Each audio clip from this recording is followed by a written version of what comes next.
Аққуды атпа. Тәңірі тағала аққуды ерекше әсем етіп жаратады. Пейіштегі Салсабил өзенінде сырбаздана жүзгенде оның сұлулығына барша періште таңдай қағып қарап тұрады екен. Алла жерді жаратқан соң табиғатқа сұлулық дарыту үшін аққуды жерге жібереді.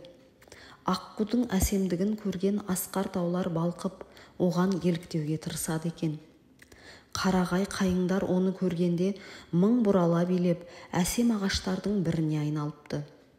Аққу қай көлде жүзсе, соның жанындағы табиғат та әдемі күйге ене беріпті. Алайда аққудың әсемдігіне ғашық болған періштелер енді аққулы мекендерге үйір болады. Аққуды көрсе, ұлық Алланың жаратылысына таң қалып, тапжылмай тұрады екен. Сол сәтте қара ниет біреу аққуға кесірін тигізсе, барша періште оны қарғайды деседі.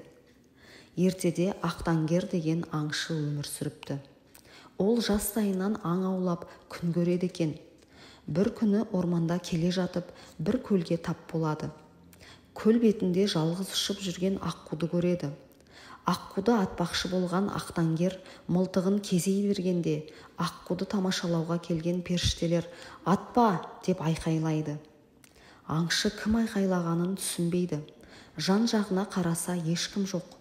Қағыс естіген болармын деп тағы оқтала бергенде «Атпа!» деген дауыс шығады. Аңшы бұл жолы да сәл кідіріп тұрады да мылтықтың шүріппесін басып қалады. Сол кезде періштелер оның мылтығын қағып жібереді. Оқ қисық ұшып, аққудың аяғына тиген екен.